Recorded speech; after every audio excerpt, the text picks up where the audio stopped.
Steelers training camp continues, but I want to talk about the hidden maturity factor that I think is on offense that we aren't talking enough about. We'll talk about that, how TJ Watt made me look stupid, and take your calls here on the Locked On Steelers podcast. I'm your host, Chris Carter. Let's get into it. You are Locked On Steelers, your daily Pittsburgh Steelers podcast, part of the Locked On Podcast Network, your team every day.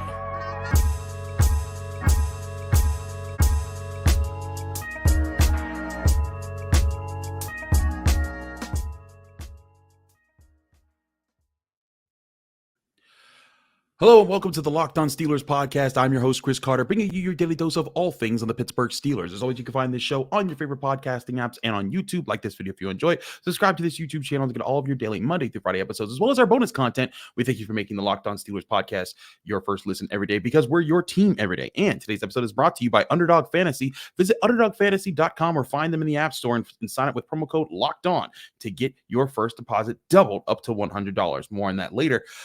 Let's dig right back into training camp, y'all. So, for one, I'm going to say that even though the defense was able to win 7 shots on Wednesday, and which was another fully padded practice, it was 4-3. The first team offense split with them again, and also George Pickens made another ridiculous catch, and it was awesome. But there's something that I think that is a factor to this to this offense that has a potential to be there. I'm not saying it is there right now, but there's a potential for it to be there throughout the season because it has to show itself. And that's the maturity of this team. Now, we all know this is a very young offense. Kenny Pickett's in his second year, Najee Harris and Pat Frymuth in their third years. Broderick Jones is a rookie. Dan Moore Jr.'s in his third year. Diontae Johnson's 27, 28 years old around there. George Pickens in his second year. You go across the board. This is a very young offense. But I still feel like there's a level of maturity to how these guys play the game and how they try to interact with each other. Now, sorry, allergies have been kicking my butt. But when I've been talking to these guys, now, if you know me and you've listened to this show or watched the show a lot, you know that one of the biggest factors I think that plays into Kenny Pickett and what can make him a franchise quarterback in the NFL is his leadership and his maturity, and that shows all around. We had the video of him talking to us just on yesterday's podcast, so go check out the Wednesday episode here on the Locked On Steelers podcast if you want to get that. But I think there's more across the board. One, Isaac Seumalo has kind of been that stabilizing presence there as well. We've shown James Daniels talking on this show. I think he exemplifies that. Mason Cole, Chukwuka. Across the board, they have it. And, if you look at the wide receiver room, that's another group. Now, normally wide receivers are considered the divas of every team because they kind of have to have a swagger about them if they're going to go out there and play the way that wide receivers need to play in today's NFL. And George Pickens is absolutely a NFL young boy. He talks his smack. He goes up and he makes plays, and he has that swagger about him. But the Steelers brought in Allen Robinson to kind of be that heady veteran who can kind of talk to him and say, hey, let's bring it back a little bit. Let's get a little bit here. But I also think people might be overlooking how Diontae Johnson factors into this. Now, you're probably sitting there saying, Chris, are you saying Diontae Johnson's leader? And yeah, I think he is. I think he has to show it all throughout a season. But I think that Diontae Johnson sets a good tone for this team that people overlook because he's made mistakes on the field here and there. He's had his drops. There's the plays where he's run backwards and people get on him for that. But there's a reason why he's one of the best route runners in the NFL. There's a reason why he's able to get open at the clips that he does. And he's done so in not the best quarterback era of the Pittsburgh Steelers. Remember, his rookie year was when Devlin Hodges and Mason Rudolph were starting for the Steelers. His second year, you had the first half of the season, you had a decent Ben Roethlisberger. In the second half of the season, he fell off, and you saw Diontae Johnson's number dip. Then his third season was Ben's last year, which we all know was not that good at all from him. He was just kind of still had his mental processes, but not nearly the Big Ben that everyone came to know and love. And then, of course, last year you had Mitch Trubisky being a backup quarterback at the starting position, and then Kenny Pickett as a rookie. Diontae Johnson hasn't had that chance to be in his prime yet, so I think he's seen a lot and gone through a lot, but he still found a way to make plays. plays, and he's earned respect. And one thing that I thought was really cool that we saw on the sidelines at practice yesterday was Steve Smith, for some project that I'm pretty sure is going to come out at some point very soon. But Steve Smith, the 5-time Pro Bowl player, wide receiver,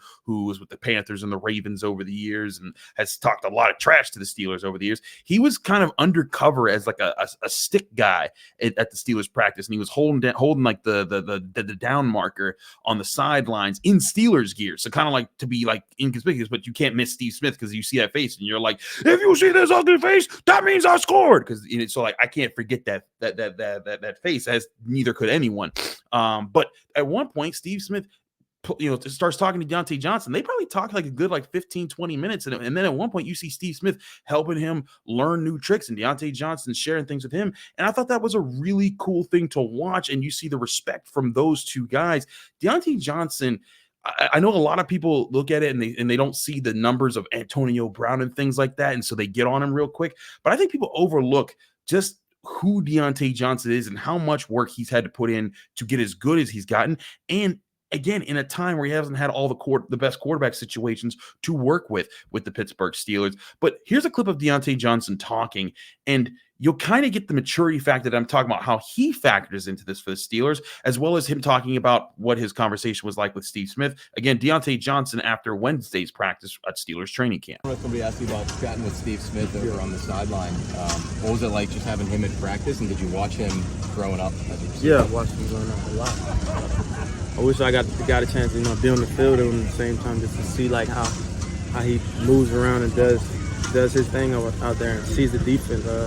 Like I said earlier, I'm just picking his brain, like him seeing me, pulling me to the side, telling me what I should do here on certain routes, or should I just go on certain routes and know when to use certain moves mid-route. Just little stuff like that is a big help for me. You didn't want to ask him any trash talking tips though while you're out there? Nah, I kind of not try to talk while I'm on the field, like let somebody talk to me. But once I get it going and I'm talking, I'm not in the game. I don't want to be on that type of level, so I kind of just get the ball back to the ref and keep making my plays. Diontae, how does Allen influence your receivers room, and what has he maybe taught you, and what is one thing you've picked up from him throughout this camp? AR, he's been in the game a while, 10 years, this is 10th season, so he brings that vet mentality, and it's all about business, and about his job. So, and that feeds off on me. I'm learning from him just by how he handles himself, and go about his routine and stuff like that, like how he watches film, what he sees out there. Like we communicating better out there with him. He's getting us to communicate and talk better. And you see the offense moving as one. We moving faster. So I feel great about this season, and AR has been doing a great job on that. You've become one of the leaders of the offense. Vocally, you see you guys reminding people of body language, things like that, even outside of the game. What's that transition being like, realizing like I was just a few years ago, I was one of the young guys and now I'm a leader? I've been there, where the young guys are at, so it's only right if I tell them, ahead of time before somebody else tell them different. Because, you don't want to put bad stuff on film and let a coach see a play get to you or whatnot. So it's just all about how you carry yourself out there when stuff not going your way, or when stuff is going your way. Like when you make a great play, act like you've been there before. So you're supposed to do that, So I try not to showboat or do all that and stuff like that, because I'm supposed to be making those plays. But like as far as character-wise, just being a better leader, vocal, just leading by example, and that's really about it. And I'm just showing the young guys how to be a true professional NFL receiver. That goes a long way by just talking to them about little stuff like that. You haven't played in Tampa yet. No, in the NFL, have you? I'm happy. It's Friday night. You're happy that you're playing there? Yeah, I never played. I played in the stadium in high school, like All-Star game, but like as far as NFL, I never played there. It's a good time to see my family while I'm there, and just get to play in the stadium. So I cut it off there just because we were running out of time as far as the how long the video could play here on the show. But I wanted to kind of highlight again what he was talking about there about the maturity factor. I think one thing we were talking to him about, we didn't get to include in this clip, was we asked him about when he's talking about players. When he's talking about players, as far as being acting like they've been there, and you're probably thinking like, well, George Pickens celebrates a lot when he makes plays in practice, and he does.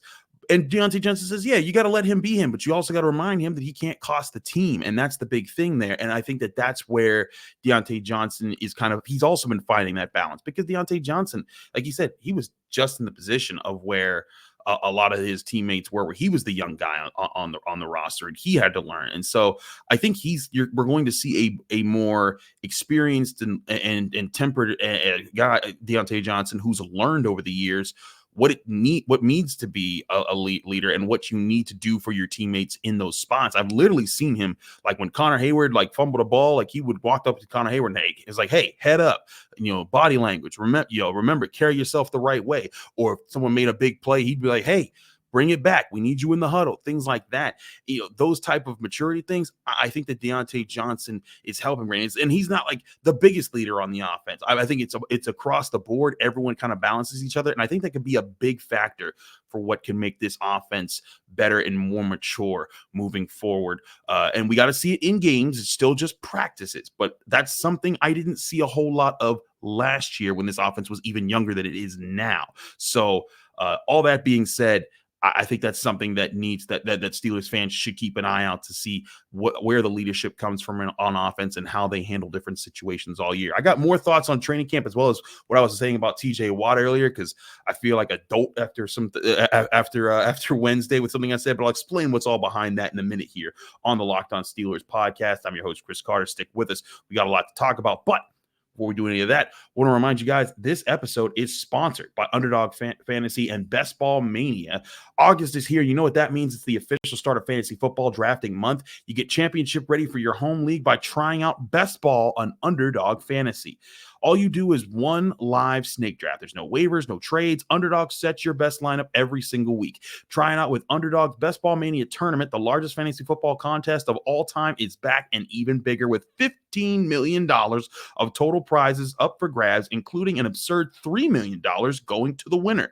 Last year, the winner drafted their team in July, so don't wait around. Sign up today. You can visit UnderdogFantasy.com or find them in the App Store and sign up with the promo code LOCKEDON. That's LOCKEDON, locked on, all capital letters, all one word. And you'll get your first deposit doubled up to $100. That's Underdog Fantasy, promo code locked on.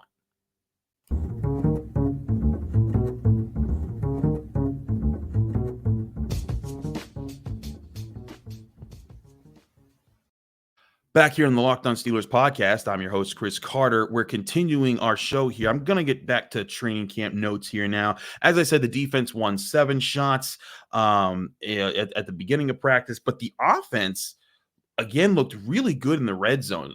Kenny Pickett threw a touchdown pass to George Pickens, who was wide open. Najee Harris had some good runs.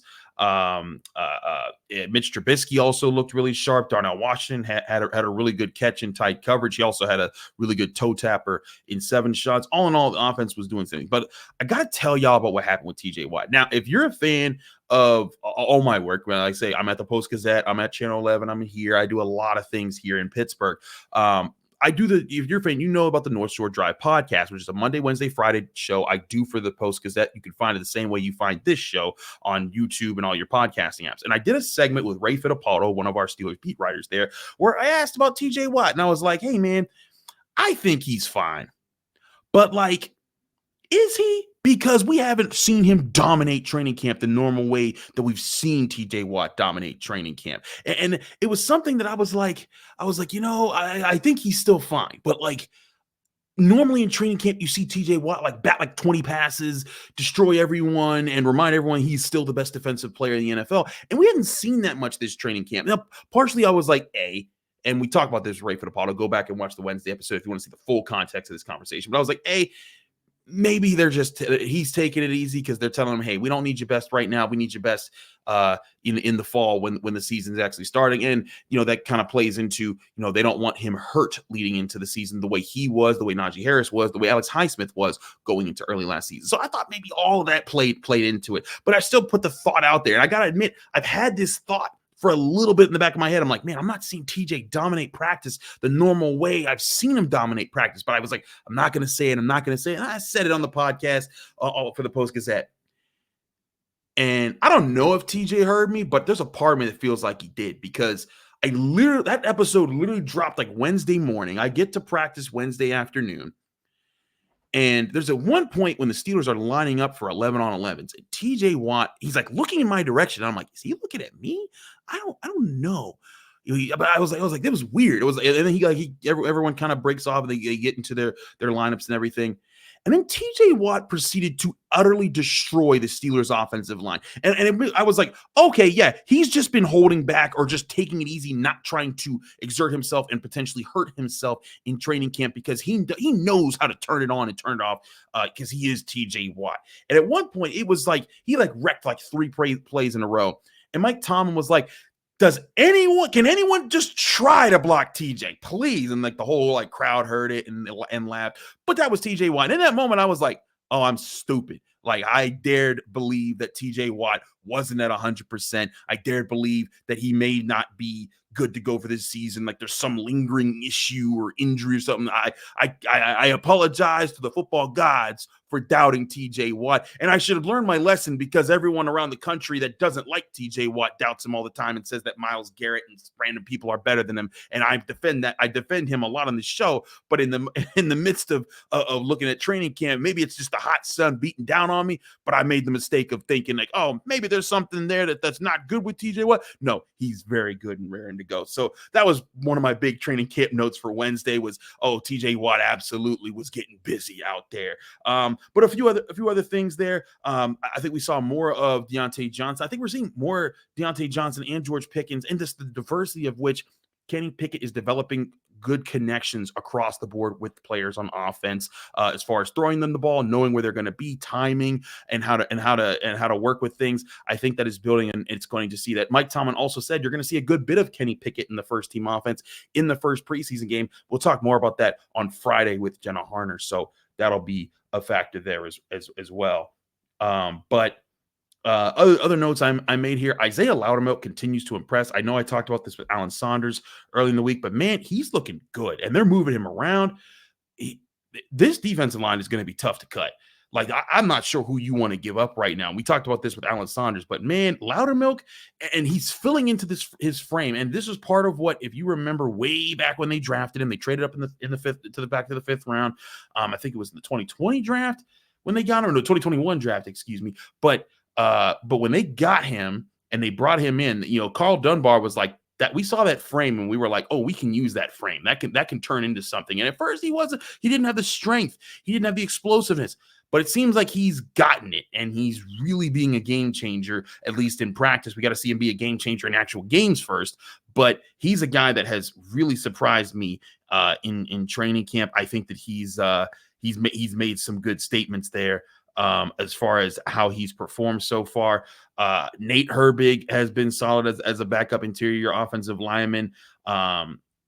Also saw some really good reps from Kendrick Green, not just in the fullback role. He actually pancaked DeMarvin Leal on a play, which I was like, whoa, what the heck was that? Because DeMarvin Leal normally is pretty good during practice, and he was pretty good during practice. But on one play, Kendrick Green got him. I was like, okay, maybe Kendrick Green just needed a little bit of a confidence boost. And it makes me wonder this, and I put this in a pin in this thought here.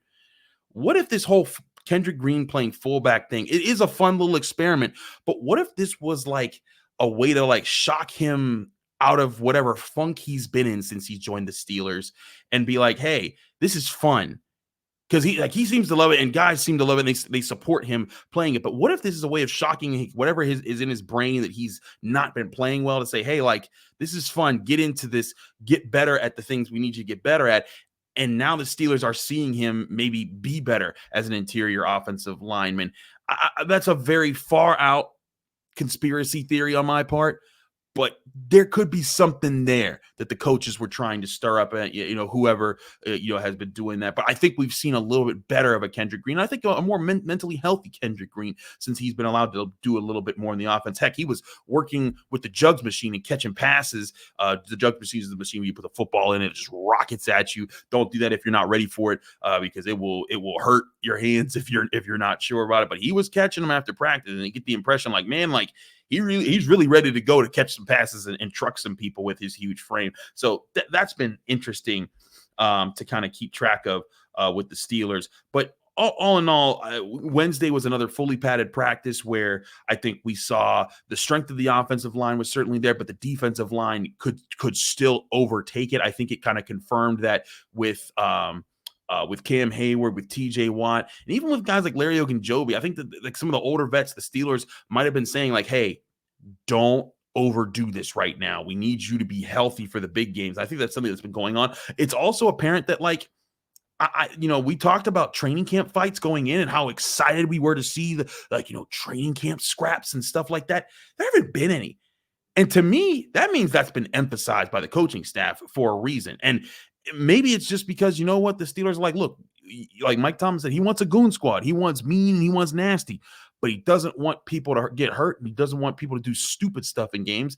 And maybe this is just a change of tone with how he wants to approach with this current core guys. So I've been impressed by how I've seen some things run in training camp on both sides of the ball. And again, it just further encourages my predictions when I'm telling you this is a double-digit win team. This is a team I think is going to get 10, 11, maybe even 12 wins so long as they don't lose any of their major players for significant times throughout the season like they did TJ Watt last year. And again, I also reemphasize they were a 9-win team last year with TJ Watt missing 2 months. If he plays in the Jets, Patriots, and Dolphins games, they at least win one of those games, and they're a 10-win team. They might win 2 or 3 of those games, and then they're an 11 or 12-win team last year. And that was when we were talking about this team being completely rebuilding the offense. I think the offense is much, much, much further along than people are people can understand right now because we haven't seen them in games. But that'll be something to see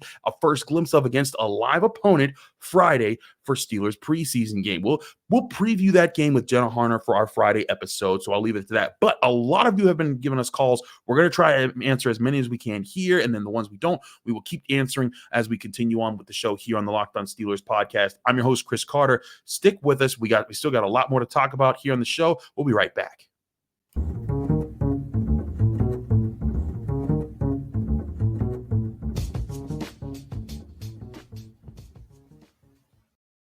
Back here on the Locked On Steelers podcast, I'm your host, Chris Carter. Let's get to some of your questions here that you've been calling in. Now, remember, you can always call in at 412-223-6644. Leave your name, where you're from, and keep your question under a minute, and we'll get you on the show here. And also, if you donate $10 to help with the Cystic Fibrosis Foundation Fund, it would really help us out with the campaign we've been running on the show. Thank you to everyone who's donated. I think we've raised over $5,700 so far this summer, and it's been awesome. We're hoping to raise a lot more for the Cystic Fibrosis Foundation, fighting a disease that impacts tens of thousands of Americans every single year. But let's get back to what I was talking about here. Let's start taking your calls here. We got quite a few. First question here is a question from Zach from New York, who asks about changes in the offense, which I've talked a little bit about, but I'll get more into what Zach's asking. Here's Zach. Hey, Chris, what's going on, man? My name is Zach, and I'm calling from upstate New York. My main question for you is based on last year moving into this year. When I would watch the Steelers play, it was almost like their offense was so predictable. I don't get paid millions and millions of dollars to read an offense, but I was reading the offense from my living room. And so my main question for you is, during watching training camp throughout the season, the preseason so far, what do you think has changed, and do you think they're less predictable this year? First of all, thank you, Zach, for your question. Appreciate everyone who calls in with questions. But Zach, to answer your question, I agree it was predictable, and there were things about it that were tough to read, that were tough to kind of stomach. But I think that the Steelers' offense was designed to be predictable last year, in the sense that the handcuffs were definitely on the offense to let the defense win last year and not jeopardize putting Kenny Pickett in some situations where he had to kind of play a little too much or too hard and risk turning the ball over more, and kind of let him learn from a limited or smaller box, if you will, of things that he's able to do or allowed to do, so that he can sharpen at those things. And then once he gets great at the things they're asking him to do, then they can start to expand his role and grow it in what he does in the offense. But yes, we have seen things kind of trend upwards as far as what the Steelers offense is doing so far this year. I've talked about how play action is a much bigger part of the offense, at least in training camp. Now, again, we got to see that translate to games, because if it doesn't, we talking about something else here. But But as far as in practice, like they're catching the defense off guard and the first team Steelers defense off guard with some of their with some of the play action, the misdirection. Heck, Ryan Clark was even talking about the misdirection as an observer when he was rooting for the defense to beat the Steelers offense in some of the drills that they were having. And I think that you're seeing the actual offense that Matt Canada's wanted to run for the last 2 years, and he's finally getting a chance to actually start to really run it in his third year. And so that's an interesting point here about the Steelers offense that I think that we haven't gotten a chance to see the real part of it. I truly think that when he came in his first year, he wasn't able to tell Ben Roethlisberger nothing. That was his offense because he'd been here for 15, 20 years, however long he was there for. And it was like, what you going to do as your first year offensive coordinator going to tell me what to do? That's just my perspective. That's just where I think. But I think that was the case. And then last year, like I said, like with Diontae Johnson, limited with backup quarterback and Mitch Trubisky that you knew wasn't there for the long haul as the starter, and then Kenny Pickett as the rookie who came in with throwing interceptions to start, even in the limited role that you gave him, and you needed him to sharpen up, but you did get him to sharpen up. So let's see how they open things up here. And we'll follow this up with a question from our friend Cameron, who's out in Charlotte and asked a question about Matt Canada. Here's Cameron with his question. Hi, my name is Cameron Stanford. I live in North Carolina, Charlotte, North Carolina, originally from Pittsburgh, Pennsylvania, though, diehard Steelers fan. My question to you is, if this season Matt Canada and his offense doesn't improve enough, gets a little bit better, but doesn't improve enough, do you think that he should be allowed to continue on and stay as the offensive coordinator of the Pittsburgh Steelers, or do you think that it'll be time to let Matt Canada go and move on from him? And if not this year, when do you think we should start looking for a new offensive coordinator? Thanks for your time. Bye-bye. For your question. Appreciate everyone who's calling in with questions for the Locked On Steelers podcast. But to answer your question, we talked about this a little bit throughout the offseason, but remember, the Steelers were ranked 26th in offense because they were scoring 18.1 points per game. It's pretty doggone bad. In my opinion, Matt Canada does have a future with the Steelers if he's able to show real progress. And real progress, honestly, it isn't, 30 points per game. That's just not realistic. But if he improves them to the point of being in the upper half of the league and is averaging somewhere around 22, 23, 24 points per game, I think that shows that when he's actually had a chance to run an offense that's his offense and with experienced players who know the offense, that there's progress to be made. And if that's the case, and you do feel like it's making actual progress and the offense is growing, you can't just throw it away, right? You gotta be able to stick with it. And just to point this out again, if the Steelers were to average just 22 points per game, that would have been the 14th best team in the NFL last year. That would have been ahead of Aaron Rodgers and the Packers last year in an offense that he's played in for almost as long as Ben Roethlisberger was in his offense with the Steelers. So if he gets it there, and he's able to average at least 3 touchdowns and maybe a field goal or so per game. So talking about 20, if they average 24 points per game, they're a top 10 offense according to last year's standards. That would be a lot. And I think that's asking a lot from a young group like this, even though we're talking about the maturity and how they could be a little bit further along than people are giving them credit for. But at the same time, I just think that you have to look at this and think that if he gets them into that 14 and above range, you got to keep him. You got to let him grow. And I think that people might have to admit a lot of the criticisms that have been labeled on Matt Canada may have been misplaced because they didn't understand what they were saying. And maybe Steelers fans or people were just frustrated because they were seeing things and they just think, let's blame the coordinator for something. And we've talked about that a lot over the years. And we've acknowledged when I've thought that certain things weren't good about Matt Canada, but we've also acknowledged that, like, you know what, there might be some realistic things that we're not privy to. And I think that we're starting to see some of that come out in training camp. But again, it's got to come out on the field to make a real difference. We got a couple other questions here. Actually, we're going to finish with one more question here because I think this is actually a good question that changes the tone. We talked a lot of offense today. I want to talk some defense here. We got Carl from Jacksonville calling in for the show. Carl, take it away. Paul F. Newman Jr. I'm from Jacksonville, Florida. And my question is, will our secondary be a lockdown secondary like the 70s or like the 2009 team, because over the past 10 seasons, Ike Taylor was terrible. Dwayne Washington was terrible. Neither one could cover, and it always get beat.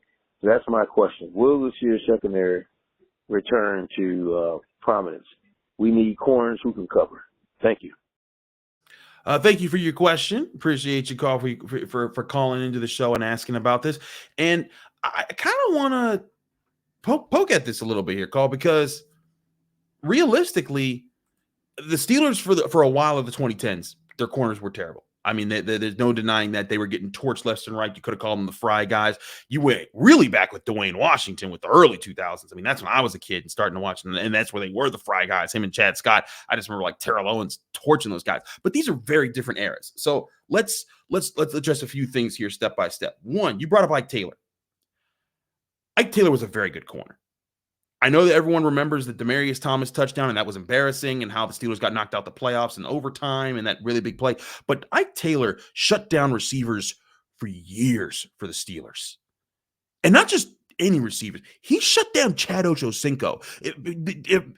If anyone remembers this, because I remember little things like this all the time. This is part of why I love sports and keeping track of things like this. But there used to be a thing like Chad Ochocinco when he was Chad Johnson back in the day. He had this checklist that CBS Sports even included in the game day pregame package, where he was checking off corners that he had destroyed and beaten and embarrassed. And he was like, "Oh, got this corner, got this corner, got this corner." It was like week 8 or something like that, and he was facing up against Ike Taylor. He said, "Oh, and he's next," and Ike Taylor shut him down, and that was never a thing anymore. He stopped doing the checklist because he was taking him away. Ike Taylor was a very good corner for the Steelers. Now, he wasn't an all-pro because he didn't have all the interception numbers, and his hands were suspect, but as far as being a great athlete, a guy who could play his assignment and erase top receivers, Ike Taylor was very good at his job. So I think you need to exclude him from the talk about the bad secondaries. Now, you could talk about that from, say, 2012 to like 2017, 2018. I think that's when you could kind of keep that up. But I'd also say since 2019, the Steelers secondary has been good. I mean, let's take this step by step. So 2019, remember 2017 was when they also got Joe Hayden. So the secondary started to get a little bit better at that point, but they still had Artie Burns, still had Sean Davis, still had Mike Mitchell. They were in a really bad spot. But if you go back and you look at what they did in 2019 when they traded for Minkah Fitzpatrick, that was the number 3 passing defense in the NFL. And a lot of it was due to the secondary, who had the second most interceptions in the league that year. And remember, that was a really good corner year. Joe Hayden was at corner. Steven Nelson was still at corner. Mike Hilton was still at corner. So you had 3 dudes that were starter capable and ready to go. So I think that there's some things to clear up there. They deserve more credit than people give it. And listen, I'm not coming at you, Carl, because I feel you. There's frustration that you want to see success for your favorite team, but let's put some of that in realism here. In 2021, they were the number 9 passing defense in the NFL. Now they fell back in interceptions to about 15th, but that was that. But in 2022, they led the NFL in interceptions. Minkah Fitzpatrick, Cam Sutton, who is gone, Levi Wallace, they all played big roles in that. And now they've got Patrick Peterson, who just had 5 interceptions last year. They still got Levi Wallace, who had a whole bunch of interceptions last year. And you got Joey Porter, who we're seeing in training camp. He doesn't have this hands problem that people just assumed he did because he only had 1 career interception in college. He's getting thrown at, and when he does, he's able to bring down interceptions.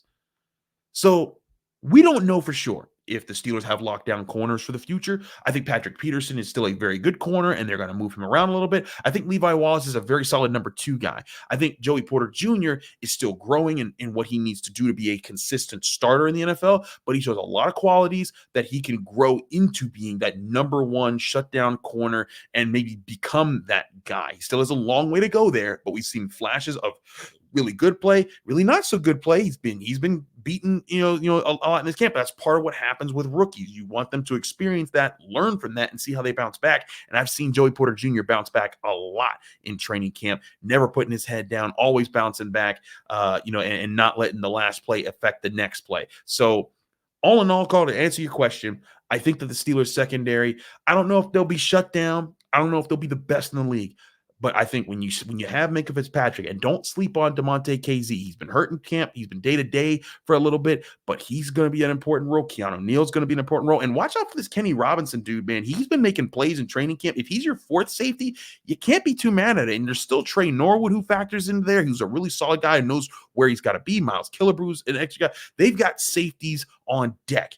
Cornerback, I think that they're in a really good position, but this is a team that with the pass rush that they have, and if they're able to stuff the run, this secondary, I think, will be in a really good position to make a lot of plays on the ball this year. So to answer your question, I think that this is going to be a very good secondary this year, and I think it's going to have the makings to carry forward and be a great secondary for years to come if Joey Porter Jr. fills out the way he does. But Minkah Fitzpatrick, he's going to be the dog that he has been for the Steelers, and being a terrorist for offenses and just taking away everything that they want.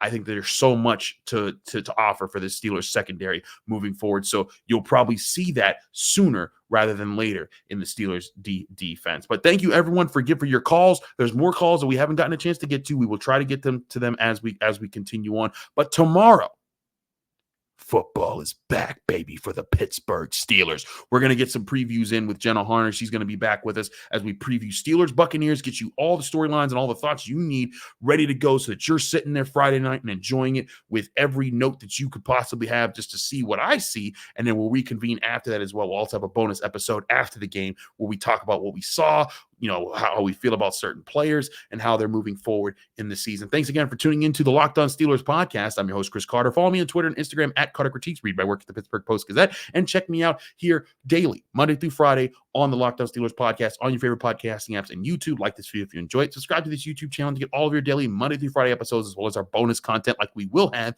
after the Friday night game for the Steelers preseason. Thanks again, everybody. Check in tomorrow for one final episode to preview the Steelers preseason game.